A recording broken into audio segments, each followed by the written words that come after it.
Paano kung ang nakamaskarang ito ay isa palang halimaw na bata? At mukhang dito na magsisimula ang journey ng pagiging adventurer ng ating bida at makikilala din natin ng isa pang malakas na nilalang na magpapagulat kay Arthur. Kaya huwag na nating patagalin pa. Let's go! And please like and subscribe sa ating YouTube channel mga lods at mag-follow sa ating Facebook page. Salamat! Nagsimula ang chapter na ito kung saan dumating na nga ang kaarawan ni Arthur kaya nag-celebrate ang buong pamilya, Healthy family, ang buong Twin Horn, nagsama-sama ang lahat para sa special na kaarawan ng ating bida. Wika ni Alice na hindi talaga siya makapaniwala na tumungtong na sa edad na 9 years old ang anak nila. Kaya napatugon naman itong si Vincent, teka muna, huwag ka munang magbalik tanaw Alice. Baka iiyak ka na naman, mamaya na pagkatapos ng selebrasyon. At maya-maya, inihatid na nga ng mga maids ang mga nagsasarapang pagkain na sobrang ikinatuwa ni Sylvie dahil mabubusog talaga siya sa araw na to. Kaya ang lahat ng mga pagkain na inilagay na sa lamesa at ipinakita ang mga nagmamahalang dishes na may dressing pa. Kung kaya't sinabi ni Tabitha na wala sila ngayon sa auction house, kaya malayang kumain ang lahat hanggat gusto nila. Masaya ang lahat, nagkaroon ng katuwaan, masarap na kainan, nilasap ang masayang inuman, habang nagkachismisan naman itong sina Alice, Tabitha at Angela at mukhang may nagkaaminan sa nararamdaman itong si Adam kay Helen, habang naglalaro naman itong sina Lelia at Ellie. Lasing na nga itong si Adam at mukhang gusto niyang pagtripan itong si Dorden para ipaalala ang nasunog na pantalon ni Dordy noon at bumalik sa bayan na tinatapakan ng puwet. Kaya nahiya tuloy itong si Mr. Dordy na kalmado namang napansin ni Jasmine kaya sinabi niyang, Adam, mukhang nakalimutan mo ata nung nagulat ka sa isang may sungay na daga na umihi ka lang naman sa pantalon mo habang nasa loob tayo ng dungeon. At sa naalala ko, sobrang takot mo sa time na yon kaya nahiga ka tuloy ng flat habang iniihian mo ang sarili mo. Kaya sobrang napatawa ang lahat habang si Adam ay nainis na napasabing akala ko ba tulog kayo sa time na yon. Pagkatapos, tapos na ang hapunan kaya pumasok na ang lahat upang magbigay ng regalo para kay Arthur. At mukhang hindi pa sila nakamove on sa pag-humiliate kay Adam dahil tawang-tawa pa rin silang lahat. Nagbigay ng regalo sina Alice at Trey para kay Arthur. Kaya nasabik nga itong si Ellie na buksan ni Arthur ang presents na ito kung saan isang gloves na magagamit ni Arthur sa kanyang pagiging adventurer. At ipinaliwanag nga dito ni Alice na ang leather na yan ay galing pa sa Spike Aurochs at si Ray mismo ang naghunt sa balat na yan. Nilagyan niya ito ng simpleng healing spell at isang gamitan sa isang bawat 3 bato na nakadikit sa gloves. Naisip kasi niya ang idea na ito upang at least mabigyan niya ng magandang safety measures ang anak niya kapag ito ay nasa loob ng dungeon. Kaya kaagad niyakap ni Arthur ang kanyang mga magulang at sobrang nagpapasalamat. Samantalang napaubo naman itong si Vincent dahil siya na daw ang susunod. Binuksan ni Vincent ang box na may laman na singsing kung saan lumuhod siya sa harap ni Arthur habang ipinapakita ang 2 singsing kaya binatukan tuloy siya sa asawa niya at sinabing tumigil ka nga. Napaluha tuloy itong si Vincent dahil wala man lang naka-appreciate sa showmanship na ipinakita niya kay Arthur. Ibinigay ni Vincent ang isang singsing kay Arthur at isa naman para kay Alice at parang na-confuse nga itong si Ray. Paliwanag ni Tabitha na as long as suot ni Arthur ang kanyang ring, ang ring naman ni Alice ay magla-light up kapag ang mana ni Arthur ay bababa sa dangerous level. At sa kasamaang palad, yan lang ang magagawa ng ring subalit magbibigay ito ng peace of mind para kay Alice. Kung saan biglang ang napayakap itong si Alice at sobrang nagpapasalamat para kay Tabitha. Naisip ni Arthur na parang double-edged swords ang ring na to. Dahil sa isang banda, maaaring maibsan ang pag-aalala ng kanyang pamilya para sa kanya. Subalit sa kabilang banda naman, baka mas lalo pang kabahan ng pamilya niya kapag darating ang oras na iilaw ang singsing. Samantalang, nag-uusap naman ang Twin Horn kung paano nila tatalunin ang regalo na ibinigay kay Arthur. Sinabi ni Adam na since ang anak ni Ray ay malahalimaw na ang lakas, pareho lang silang naisip na regalo sa pamilyang Healthy. At dahil hindi naman kailangan ng munting halimaw ang kahit na ano, naisip nilang mas mag-e-enjoy ang buong pamilya sa regalo nila. At ito nga ay isang scroll sound transmission. Hindi niya nasasabihin kung gaano ito kamahal dahil sobrang mahal naman talaga niyan, kung saan nakatikim tuloy siya ng sipa ni Jasmine sa kakabanggit niya ng presyo. Paliwanag ni Adam na isa itong one-time source of communication na sa tingin niya matatapatan ang ring ng Healthy family. Simple lang itong gamitin. Mag-infuse lang ng mana sa scroll at mag-record ng message si Arthur. At kapag matatanggap na ni Alice ang message, makaka-reply lang ito ng 1 beses. At pagkatapos ma-confirm ni Arthur ang reply from Alice, ang 2 scroll ay mag-turn into ashes. Pangiting sinabi ni Ray kay Arthur na bukas na ang pinakamalaking araw para kay Arthur. At napayakap naman itong si Alice kay Arthur na sinabing hindi importante ang rank o gaano man ito kalakas. Ang importante, ligtas ang anak niya.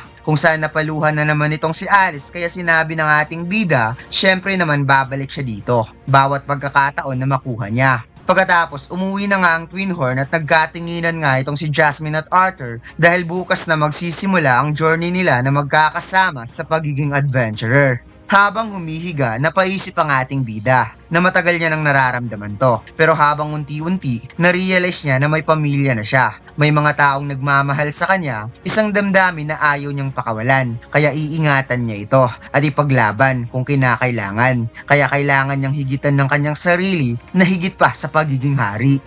Ang isa sa pinakamaangas at sobrang simpleng design, ang pinakabagong John Mac anime t-shirt, ang The Strongest Duo. At hindi mo pagsisisihan ng bago nating John Mac t-shirt na 220 GSM na may 100% cotton. At ang DTF na sobrang tingkad ng kulay, available na ang design na ito sa ating Shopee Store at TikTok Shop. And by the way mga lads, mayroon tayong promo na buy 3 plus free. Kaya huwag na nating patagalin pa, bili na. Kinabukasan, nagkagulo sa bathroom ni Arthur dahil ayaw talagang maligo ni Selvi na ngayon ay umiiyak na kumakapit sa floor kung saan ginamitan na nga ni Selvi ng mana para lang hindi siya mahila ni Arthur kaya sinabi ng ating bida, ganon. Gamitan pala ng mana ha. Sinabi mo kung saan buong braso ni Arthur ay nabalutan ng mana at buong lakas niyang hinila si Selvi habang ang kawawang mana beast ay napaluha na lumilipad sa ere na parabang nasaktan talaga siya sa ginawa ni Arthur at ang ating bida naman ay napadila na inaasar si Selvi kaya pumikit na lamang ang cute na mana beast na napasplash sa napakalaking bathtub. Pagkatapos lumipat ang eksena kung saan handa na ang ating bida at suot-suot niya na ang kanyang cloak with hoodie, gloves at ang dalawang espada habang sina Ray at Alice ay sobrang namangha nang nakita ang kanilang anak. Pangiting sinabi ni Ray kay Arthur na sa kasuotan pa lang ng anak niya, parang isa na itong S-class adventurer. Alam niyang malakas si Arthur, pero dapat hindi maging mayabang. Alamin nito kung hanggang saan ang kanyang hangganan at kapag naging delikado na ang sitwasyon, dapat magtiwala kay Jasmine. Subalit, bigla ngang napahawak sa kamay itong si Ellie na tinatanong kay Arthur kung aalis na naman ba ang kanyang kuya at nakikiusap ang bata kung maaari manatili muna ang kuya niya habang si Alice naman ay pinipigilan ng sarili na mapaluha para kay Ellie at pangiti niyang sinabi na babalik lang naman ang kuya niya at si Selvi ngunit ang bata ay gusto talaga niyang manatili lang ang kuya niya. Lumuhod si Arthur at sinabing alam niyang isa ng big girl itong si Ellie at mayroon siyang importanteng trabaho na ibibigay sa kanyang little sister. Maaari bang protektahan ni Ellie ang mga magulang nila habang siya ay wala pa? Kung saan napayakap tuloy ang bata at lumuluha na sinabi na lagi siyang nagpa-practice at marami na siyang lights na nakukuha kaya alam niya na kaya niyang protektahan ang kanyang pamilya. Habang niyayakap ni Arthur sa Ellie, sinabi niya sa kanyang sarili na talagang mamimiss niya ang kanyang kapatid at hindi sapat ang short time na pananatili dito. Subalit upang maprotektahan ang lahat ng minamahal niya sa buhay, ito ang unang hakbang na kailangan na dapat niyang apakan. Niyakap ni Alice si Arthur na lumuluha habang nagkayakapan din itong si Selvi at Ellie. At habang pinapahiran ng luha, sinabi ni Alice na huwag kalimutan na laging suotin ni Arthur ang singsing. Kaya na pa don't worry ang ating bida. At habang binubuksan ng ating bida ang pintuan, sinabi ni Ray na huwag kalimutan ni Arthur na sila ay nasa likod lang parati. Kung saan napatitig ang ating bida sa huling pagkakataon bago umalis at isinara ang pintuan. At dito tuluyang umiyak si Marites. Alice pala. Samantalang naghihintay lang pala sa labas itong si Jasmine at tinanong nga niya kung handa na ba itong si Arthur. Kaya kaagad kinuha ng ating bida ang maskara at isinuot na napasabing hindi na ako makapaghihintay. Let's go! Pagkatapos lumipat ang eksena kung saan dumating na nga sila sa hall ng Adventurers Guild at sa pagpasok nga nila maraming mga mage ang gustong mag-take ng exam at mga guild na naghahanap din ng mage kung saan may isang tao ngang naghahanap ng C-Class Fire Conjurer.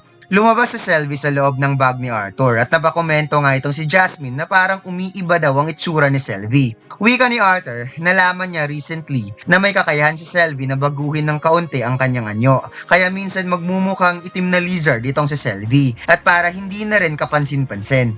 Lumapit na sila sa window at pangiti nga silang binati ng babae na maligayang pagdating sa Cyrus Adventurers Guild Hall. Ano ang kanyang maitutulong? Magsasalita na sana si Arthur ngunit bigla siyang pinigilan ni Jasmine at may hawak nga siya na parang isang papel at kagad niya itong inilagay sa disk ng babae at sinabing gusto niyang mag-sponsor ng applicant for rank examination. Nagulat ang babae nang nakita ang papel at dali-daling pinindot ang button upang magbukas ang pintuan at sinabing sumunod kayo sa akin. Wika niya na may mga aplikante sila ngayong araw. Pero dahil nag-sponsor si Miss Flamesworth, ilalagay niya ito sa mas malapit sa unahan ng pila para hindi na ito masyadong maghihintay. Pagkatapos, pumasok sila sa isang secure na kwarto at napansin nga ni Arthur na parang pinag-uusapan siya sa mga ibang aplikante. Kaya kaagad siyang hinawakan ni Jasmine para sabihin na huwag mo na silang pansinin. Let's go! Maya-maya may kumakatok sa office, kaya pinapasok niya ito. At ito nga yung babae na nagngangalang Mary na ipinakilala si Jasmine Flamesworth, isang A-class adventurer na nag-request para sa isang bata na mag-take for rank examination.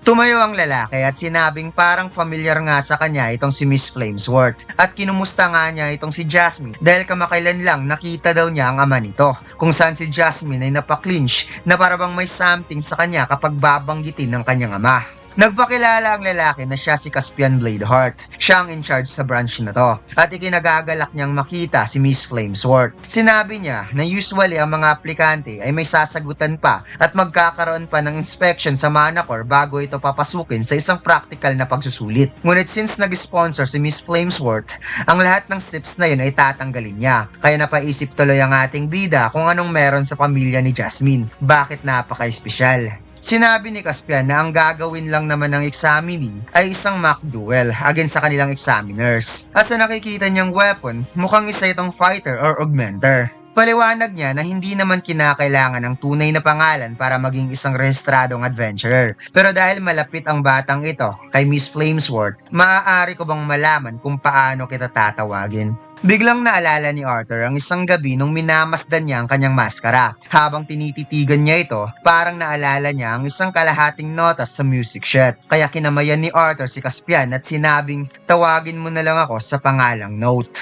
Subalit, bigla ngang naramdaman ng isa't isa ang kani-kanilang lakas kung saan sabay na realize ng dalawa na mayroon silang pagkakaparehong antas in terms of power. Inihatid ni Caspian ang dalawa sa labas ng office para maihatid ni Mary si Mr. Note at Miss Flamesworth doon sa examination hall. At bago umalis si Arthur papuntang examination hall, nagkatinginan ng dalawa.